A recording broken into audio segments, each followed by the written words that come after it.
प्रणाम मित्रांनो. दोन सूचना विनंती म्हणणार होतो, पण तुम्ही मित्र आहात माझे. मित्रांना विनंती प्रार्थना वगैरे शब्द नाही. दोन सूचना. काय ना, माझं फेसबुक पेज जे आहे बिग बॉस अनिल थत्ते, हो ना रे, बिग बॉस अनिल थत्ते, आणि दुसरं अनिल थत्ते गगनभेदी. तर याला तुम्ही पहिल्या बिग बॉस अनिल थत्तेला फ्रेंडशिप रिक्वेस्ट पाठवा. मला 1001 फ्रेंड अजून घेता येणार आहेत याच्यावर, मी ते घेईन. आणि दुसरं हे फॉलो करा माझं अनिल थत्ते गगनभेदी, हो ना रे, बरोबर आहे. हां, तर त्याच्यावर खूप धमाल करतो मी, आणि आणखीन धमाल खूप करणार आहे, आणि पाहून चकित व्हाल. त्यातले एक आणखीन योजना माझी अशी आहे की लोकांना खूप प्रश्न पडतात. काय पडतात? प्रश्न पडतात की ह्याचं असं का, त्याचं तसं का, विशेषतः राजकीय क्षेत्रातल्या. उगाच माझ्या कपड्या बिपड्यावर अवलंबून राहून मला ज्योतिषाचे प्रश्न विचारू नका. अरे, काही मला ज्योतिषीच समजतात, काही जादूगर समजतात. एखाद्याने मला विचारलं, तुम्ही काही जादूगर आहात का? एकाने विचारलं ज्योतिषी, ते ज्योतिषी आहात का, तर नेहमीच विचारतात. अरे, मी ज्योतिषांचा मार्गदर्शक या अर्थाने की मी त्यांना मार्केटिंग शिकवतो, आमच्या त्या स्वर्गमधल्या ज्योतिषांना. तो सोडा. तर एक ना, मी नंबर देतो तुम्हाला, ऑलरेडी आमच्याकडे तो खाली असतोच सतत. तर त्या नंबरवर तुम्ही राजकारणाच्या संदर्भातले मला प्रश्न विचारू शकता, आणि ते तुमच्या नावासकट ते प्रश्न घेऊन मी तुम्हाला फेसबुकवर माझ्या बिग बॉस अनिल थत्ते आणि अनिल थत्ते गगनभेदीवर तुम्हाला उत्तरं देईन. तुमचं नाव घेऊन तुम्हाला कोट करून किंवा तुम्ही असा प्रश्न विचारला आहे, त्याला माझं हे उत्तर आहे. त्यामुळे तुमच्या मनात जे राहतात प्रश्न अनेक, ते सगळे तुम्हाला त्याची उत्तरं मिळतील. तो नंबर आहे 9820632614, 9820632614. शिवाय खाली आपण ह्याच्यामध्ये स्क्रोलमध्ये चालू ठेवूया, तो डिस्क्रिप्शनमध्ये पण असेल. तर या नंबरवर तुम्हाला राजकारणाच्या संदर्भातले असे प्रश्न तुम्ही जरूर व्हॉट्सॲप डायरेक्ट फोन केला तर आम्ही घेत नाही. व्हिडिओ कॉल करतात काही लोक, आता काय सांगायचं. तर कॉल नाही, फक्त व्हॉट्सॲप 9820632614वर कोणताही प्रश्न विचारा तुम्ही पॉलिटिक्सच्या संदर्भात, देशाचं, राज्याचं, राष्ट्राचं, आंतरराष्ट्रीय, कुठलंही विचारा. त्याच्यावर तुम्हाला फेसबुकवर नाव घेऊन तुमचं मी उत्तर देईन. पण मग फेसबुकचं पण तुम्हाला हे व्हावं लागेल, नाही का रे, फ्रेंड रिक्वेस्ट टाकायला लागेल मला, किंवा फॉलो करायला लागेल. आज माझ्याकडे जो गोप्यस्फोट आहे, आणि दुसरं हां, की आणखीन माझा एक हिंदी चॅनल आहे सवाल पे बवाल. तो थोडा सध्या मागे पडला आहे, पण ट्यूनअप करतो मी 1-2 दिवसात. तर त्याला पण तुम्ही हे करा, अनिल थत्ते सवाल पे बवाल हिंदी. आणि शिवाय माझा आणखीन एक हिंदी माझ्या मित्राचा श्यामगिरीचा चॅनल आहे मुद्दा भारत का. तर त्याच्यावर पण आम्ही हिंदीमध्ये धमाल करतो. तुम्हाला इंटरेस्ट वाटला तर करा. शिवाय आणखीन आमचा एक धर्मवीर नावाचा चॅनल आहे, रिलिजियस चॅनल आहे, तो त्यालाही तुम्ही सबस्क्राईब करू शकता. एनिवे, आजचा माझ्याकडे असलेला जो गोप्यस्फोट आहे तो खरोखरच अनपेक्षित आहे, आश्चर्यचकित करणार आहे, पण अगदी विश्वासाच्या माणसाने मला सांगितलं आहे, म्हणून मी डेअरिंग करतो आहे. नाहीतर एरवी असं मी जर म्हटलं असतं की शरद पवार आणि देवेंद्र फडणवीस, कोण, शरद पवार आणि देवेंद्र फडणवीस दोघं मिळून उद्धव ठाकरेला बुच मारत आहेत, बुच्ची करतायत, कोंडी करतायत, असं जर मी म्हटलं असतं तर तुम्ही विश्वास ठेवलाच नसता.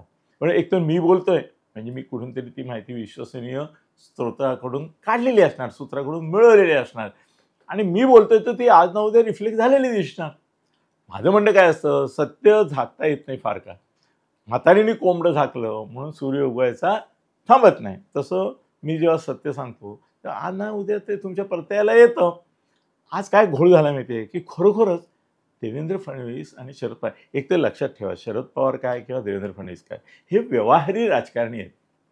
काय व्यवहारी राजकारणी आहेत. त्यांना शत्रू मित्र असं काही नसतं. ते सगळ्यांशी गोड असतात, सगळ्यांशी कटू असतात. हमी से मोहब्बत हमी से लढाई त्यांचं चालू असतं. फक्त उद्धवशी नसतं फडणवीसांचं. फडणवीस जाम खार खाऊन आहेत. एकनाथ काय खातात असा खार खाल्लाय त्यांनी आता उद्धवबद्दल. गंमत फडणवीसांची गोष्टी काय माहिती आहे की उद्धवशी ते पंगा घेत आहेत, उद्धवला छळतायत. पण ते आदित्य रान पेटवलं आहे सगळं, त्या दिशा सॅलियन आणि हे सुशांत, ते प्रकरण बिनबुडाचं आहे. त्यात आदित्य काही नाही, भानगड तिथे काही सापडत नाही वगैरे, त्यांना माहिती आहे फडणवीसांना. पण त्यांची जी लॉबी आहे सोशल मीडिया, तो कसं मस्त वातावरण तयार करतो बघ, की सापडलं रे, सापडलं आदित्य, सापडला आदित्य, उद्धवपर्यंत धागे दोरे पोचणार, ते असं एक दहशत निर्माण करणं, त्यात ते पटायचं आहे. शरद पवार पण होते. पण शरद पवारांचं एक वैशिष्ट्य आहे की ते सत्तारूढ पक्ष जो कोणी असेल त्याच्यातून आतून धागेदोरे ठेवतात, त्यांना मदत पण. अहो, शरद पवारांनीच तर 2014 साली भाजपचं सरकार वाचवलं नव्हतं का? शिवसेना नव्हती का बसली रुसून? आता हे संजय आमचा म्हणतो येता जाता काय तुम्ही दरेगावाला जाता.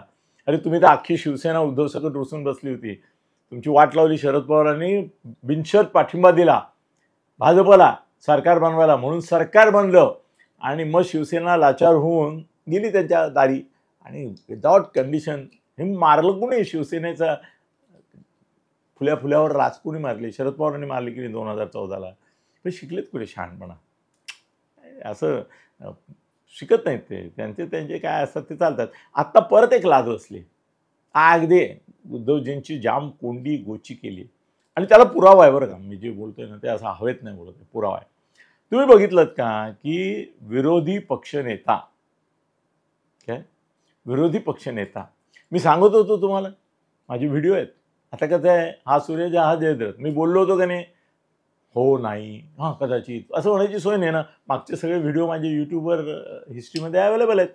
त्यात मी बोललेलो आहे की विरोधी पक्षनेता कोणी व्हायचं याच्याबद्दलचे आपसातले मतभेद काँग्रेस आणि शरद पवार आणि उद्धव यांच्यातले मिटतील नाही मिटतील तो नंतरचा भाग आहे.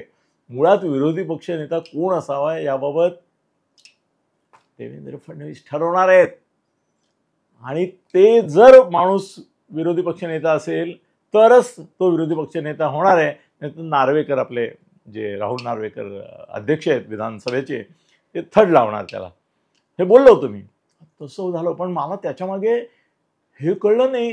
त्यावेळेला माहिती नव्हतं. मला एवढं माहिती होतं की विरोधी पक्षनेता करण्याच्या काय मूडमध्ये नाही आहेत ते आणि राहुल नार्वेकर काय विचारणार नाहीत, त्यांना देणार नाहीत, एवढंच माहिती होतं. पण त्याच्यामागे राजकारणात शरद पवार आणि देवेंद्र फडणवीस एकत्र येऊन बुच मारतायत उद्धव ठाकरेंना, कोंडी करतायत, गुच्ची करतायत, हे नव्हतं माहिती. ते मला काल कळलं. काल माझा एक चांगला माहितगार मित्र भेटला आणि तो म्हणाला, अनिल, हे विरोधी पक्षनेत्याचं झेंगट काय माहिती आहे का तुला? म्हटलं नाही. आपण असंच म्हणायचं असतं. हो म्हटलं तर मग माहीत नाही, एक्सपोज होतो ना आपण. आणि नव्हतंच मला माहिती का झेंगट अडकलं ते माहीत नव्हतं मला. तर म्हटलं नाही रे, काय झालं? तर तो म्हणाला की शरद पवार हे भास्कर जाधवांचं जे नाव सारखं शिवसेना उद्धव ठाकरे चालवत होते त्याला विरोध करत होते. याच्याकडून 2दा शरद पवारांनी त्यांना आमदार केलं होतं, भास्कर जाधवांना. शिवाय महाराष्ट्र राष्ट्रवादी काँग्रेसचे ते अध्यक्ष होते. विसरतो आपण राव, आपण विसरतो. या भास्कर जाधवांनी दगा दिला शरद पवारांना. हो, दगा दिला आणि शिवसेनेत गेले उद्धव ठाकरेच्या. आणि आता नंतर ते बाटगासारखं सगळ्यात जास्त आक्रमकपणे बोलणं, वागणं आणि हे करणं, हे ते करतायत.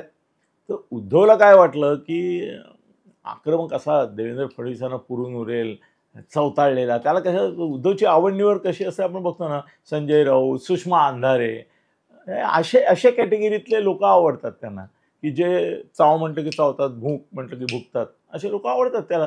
तर त्यामुळे भास्कर जाधव हा त्यातलाच. हा बुलडॉग असेल, हा अल्सुशियन असेल, आणखीन काय आपण महिलांच्या बाबतीत सभ्यतेने बोलावं म्हणून ते त्यांना नको आपण उपमा देऊया काही सुषमा अंधारेला. पण दुसरं काय करतात त्या? हां, जाऊ दे, मी हातवाला पण नाही करत हल्ली उगाच. नाही, महिलांच्या संदर्भात आपण आदर बाळगतोय. सुषमा अंधारे चित्रा वाघबद्दल बोलताना किती वाईट बोलतात ते बघितलं आपण, पण आपण नाही बोलायचं सुषमा अंधारेंबद्दल. मग तुम्ही म्हणाल बोलण्यासारखं नाही का? आहे ना, पण नाही, आपण नाही बोलणार होताच. आपण आता एक्सपोज करतोय एवढंच की उद्धवची वाजवली दोघांनी मिळून, आणि दोघांनी मिळून संगनमताने शरद पवार आणि देवेंद्र फडणवीस यांचं बोलणं झालं.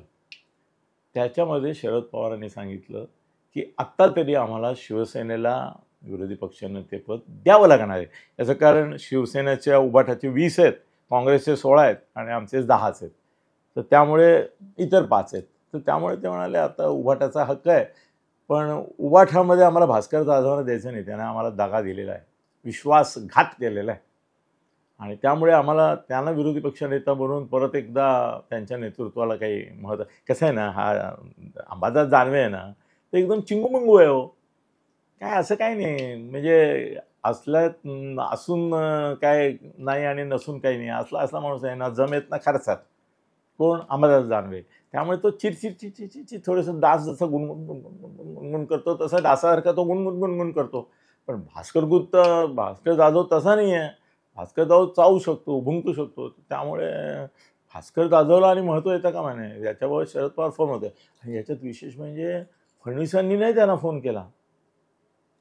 बरोबर आहे. शरद पवारांनी त्यांना फोन केला आणि सांगितलं की विरोधी पक्षनेते पदाचा निर्णय तुम्ही सध्या अनिर्णित ठेवावा असं माझं मत आहे. तर त्याच्यावर ते म्हणाले की असं उपकार केल्यासारखं करता येणं शक्य आहे, पण भास्कर जाधव आम्हालाही मान्य नाही, कारण तो विरोधी पक्षनेता झाला की त्याला जे अधिकार आणि हे मिळतील त्यामुळे तो आम्हाला जास्त हे करेल, त्रास देईल, उपद्रवी आहे असं उपद्रवी शब्द वापरला पण आहे. तर ते म्हणाले मग काय करायचं? ते म्हणाले नाही, तुम्ही आता आम्ही तर काही सांगू शकत नाही त्यांचा विरोधी पक्षनेता शिवसेनेचा कोण असावा उभाटाचा, तर तुम्ही सांगा त्यांना. तर ते दोघांनी 2-3 नावांवर चर्चा केली आणि फायनली त्यांनी आपल्या सुनील प्रभू जे आहेत त्यांचं नाव फायनल केलं. कुणी? शरद पवारांनी आणि देवेंद्र फडणवीसांनी.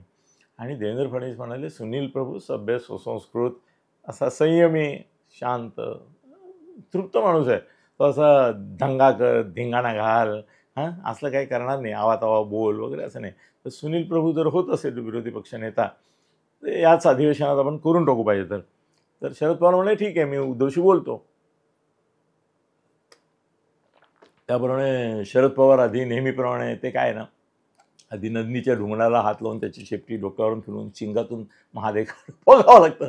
जर आमचा नंदोबा संजय त्याच्याशी ते बोलले की बाबा हा तुमचा भास्कर जाधव आम्हाला काही पसंत नाही आहे, सुनील प्रभू जर विरोधी पक्षनेता तुम्ही करत असाल तर शेवटच्या दिवसाच्या अगदी 2 दिवसाची घटना मी सांगतोय, तर आपण सुनील प्रभूंना करू, आमची संमती आहे आणि मी फडणवीसांना त्याच्याकरता मन वळवीन असं त्यांनी सूचित केलं. अर्थ समजून घ्यायचा ना, वळवीन म्हणजे काय, त्यांना कॉन्फिडन्स असल्याशिवाय थोडंच बोलतात. पण उद्धवनी नाही ऐकलं. उद्धव म्हणाला नाही, भास्कर जाधवच, सुनील प्रभू वगैरे ते काय फडणवीसांपुढे टिकणार आहेत का? उद्धवनी विचार नाही केला की फडणवीस आणि पवार जेव्हा एकत्र येऊन काही ठरवतात ते उद्धव कोण कोण कोण उद्धव असं साहेब पण म्हणाले होते ना एकदा, कोण उद्धव ठाकरे तसं ते. तर त्यामुळे भास्कर जाधवच्या मुद्द्यावर गुच्ची केली. त्याला तर होऊ दिलंच नाही आणि होऊ देणारच नाही. जोपर्यंत शिवसेना भास्कर जाधव हे नाव सोडत नाही विरोधी पक्षनेते पदासाठी, तोपर्यंत भास्कर जाधवही होत नाही आणि विरोधी पक्षनेता पण होत नाही. ही खास माहिती लिहून ठेवा, आजचा व्हिडिओ सेव्ह करून ठेवा.